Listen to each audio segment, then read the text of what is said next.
Welcome to CSR's IS. Today we shall be discussing about Auroville and मातृ मंदिर. चार terms हम यहाँ से देख लेते हैं. एक तो औरो. सो औरो मीन्स ये किससे रिलेट करता है? श्री औरोबिंदो से. और औरो का ही मतलब होता है डॉन. डॉन मतलब सूर्योदय. ये फ्रेंच टर्म है, आपने ऑरोरा सुना होगा. दूसरा आ गया विले. विले या विलेज. तो it's a township which we are talking about. Third is matri. So matri means mother. It relates to mother. And mandir. Mandir means a temple. So we'll be talking about these four: Sri Aurobindo, some village or township, mother, and one temple. Okay, more things. We'll be discussing about any legal issues, history, that means Itihas and Vartaman, its architecture and any perspectives. So moving forward, what is the news?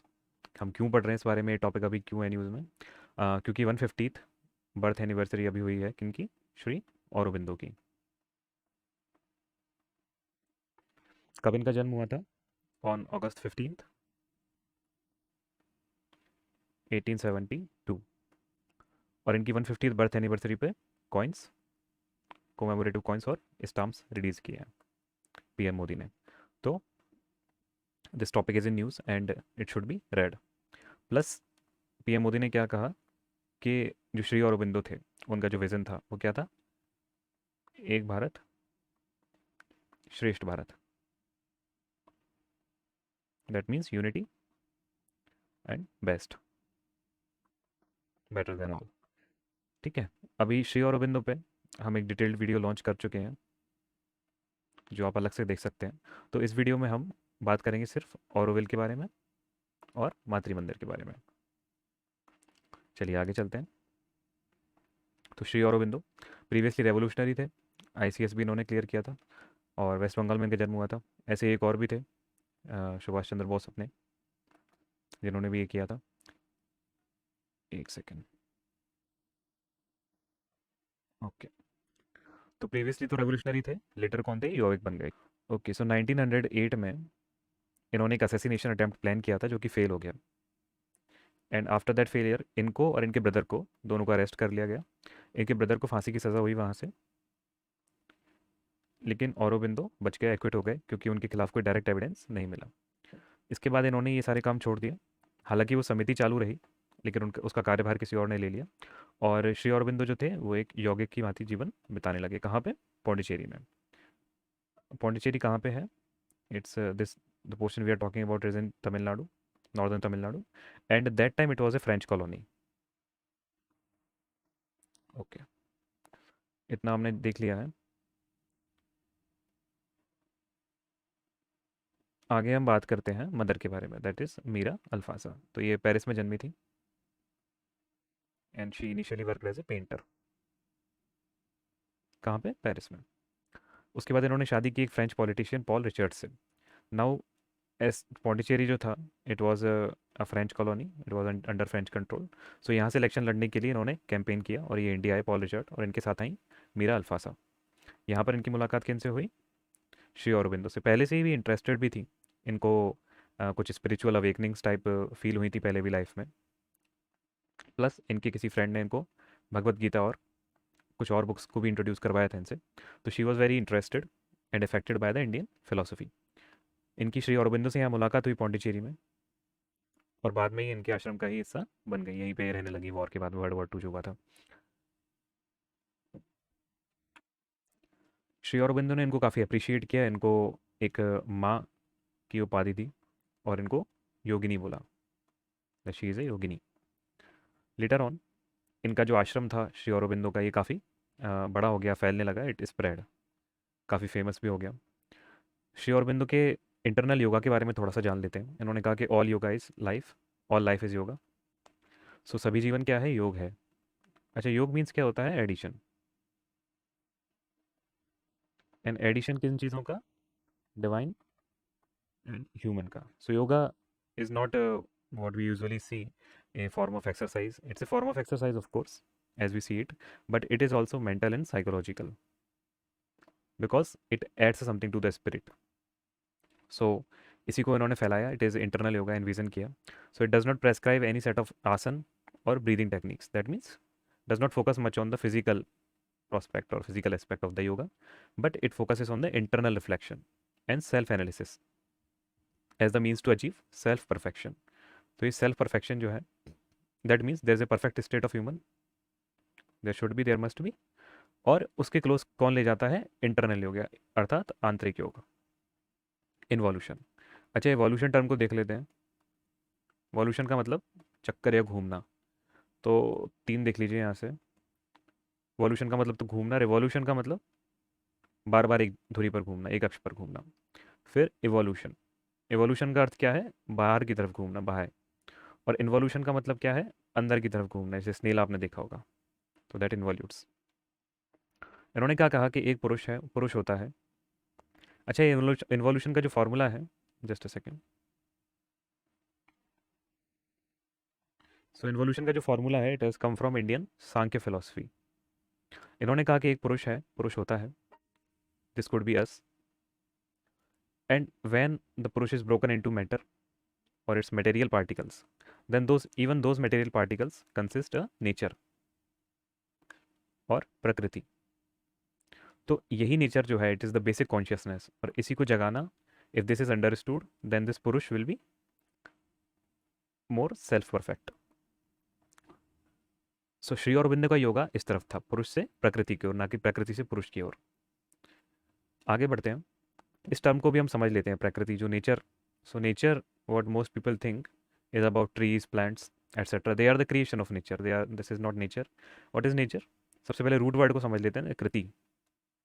Kriti means creation, and कृति से जो पहले हो, what is pre, pre kriti, that means prakriti. So nature is what is before creation. Kriti can be of many types, they can be kriti, they can be sukriti, they can be vikriti. So good creation, bad creation, anything. So root word is kriti, है ना। तो nature की तरफ ले जाना, that doesn't mean कि इन्होंने पेड़ पौधों की तरफ ध्यान दिया। नेचर मीन्स दैट इन्होंने क्या ध्यान दिया कि द बेसिक बेस कॉन्शियसनेस जो है ह्यूमन की, उस तरफ। ऑलराइट, अभी अपन आगे बढ़ते हैं। सो श्री अरबिंदो जी थे, इनकी डेथ हो गई कब? 1950 में। लेकिन आश्रम तो बड़ा हो जा रहा था, तो जो मदर थी, इन्होंने 1968 में किसकी स्थापना करी? ओरोविल की। इन्होंने कहा एक ऐसी टाउनशिप बनाएंगे जहाँ सब इक्वल होंगे, किसी का कोई क्लेम नहीं होगा उसकी लैंड पर, एंड सब साथ रहेंगे, कोई इकोनॉमी नहीं होगी, अपनी एक अलग तरह की इकोनॉमी बनाएंगे। सो इसको दिमाग में रखते हुए उन्होंने ओरोविल की घोषणा करी और इसको एस्टेब्लिश किया। इसके जो आर्किटेक्चर थे, आर्किटेक्ट थे, वो कौन थे? Roger anchor. ये काफ़ी बड़े एक आर्किटेक्ट हैं, इन्होंने काफ़ी बिल्डिंग्स पे काम किया है। और इसकी लोकेशन क्या थी जहाँ इन्होंने इस टाउनशिप को बसाया? इट वॉज इन पौंडीचेरी, वहीं जहाँ पर ओरिजिनल आश्रम हुआ करता था। ओके, अब प्रॉब्लम क्या है इसके लीगल स्टेटस पर, वो हम बाद में देखेंगे। अभी नेक्स्ट मूव करते हैं। Alright, so now coming to the matri mandir. This is the seal of matri mandir basically, इसके बारे में हम देखेंगे। और एक चीज़ और देख लेते हैं मातृ मंदिर में, ये क्या है? It is the largest optically perfect globe, glass globe.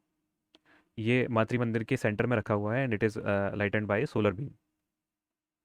सो सूरज जब तक रहता है तो सोलर बीम से ही लाइटन होता है, सूरज नहीं होता आसमान में समथिंग, तो ये सोलर पैनल से, सोलर पैनल की एनर्जी से एक बीम निकलती है, उससे लाइटन होता है। सो मातृ मंदिर is located in the centre of this township. It's a temple जहाँ पे कुछ चीज़ों का मेल जोल है और उन्हें साथ में लाया गया है। It is said that it's a symbol for the God's answer for man's aspiration for perfection. ये परफेक्शन का जो यूज़ है बार बार हुआ है, it's a word that needs discussion, कि परफेक्शन क्या है, can human ever be perfect, और there is only a desire for perfection. Internal yoga में भी सेल्फ परफेक्शन की बात कही गई है। So what we are saying is that this word needs slight discussion upon इसका मतलब क्या है। चलिए आगे चलते हैं। इसके चार पिलर्स हैं मैत्री मंदिर के, जो कि कंपास डायरेक्शंस में है, नॉर्थ ईस्ट वेस्ट और साउथ। और इन चारों पिलर्स के नाम हैं, north one is Mahakali, this one is east one is Mahalakshmi, so this one is Mahasaraswati, and this one is Maheshwari. So ये चार नाम क्यों दिए गए हैं? बिकॉज मदर जो थी, जिन्होंने इस आश्रम को बसाया था, मीरा अल्फासा, तो उनकी चार क्वालिटीज़ या फिर चार जो बेस क्वालिटीज़ थी उनकी, इनसे को रिलेट करती हुई इन नामों से उनके बेसिस पे चार पिलर्स को नाम दिया गया है, जो कि मातृ मंदिर के मेन पिलर्स हैं. इसके लीगल इश्यूज क्या थे ये देख लेते हैं. सो इन 1978, सॉरी 1968, दिस मंदिर वॉज एस्टेब्लिश्ड.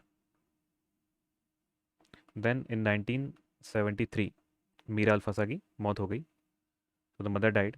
एंड नेचुरली उनके मरने के बाद में यहाँ पे काफ़ी फिशर्स या लड़ाई झगड़े होने लगे अबाउट हाउ दिस टेम्पल और how this township should be run. तो 1980 में गवर्नमेंट ऑफ इंडिया ने इस पर आधिपत्य कर लिया. और 1988 में कई लीगल बैटल्स के बाद में यहाँ पर एक फाउंडेशन को क्रिएट किया गया, ऑरोविल फाउंडेशन के नाम से, जो मोस्टली गवर्नमेंट रेगुलेटेड ही है. ये वैसे एक ऑटोनोमस बॉडी है ये फाउंडेशन, और एक इसके अंदर आती है एचआरडी मिनिस्ट्री के अंदर,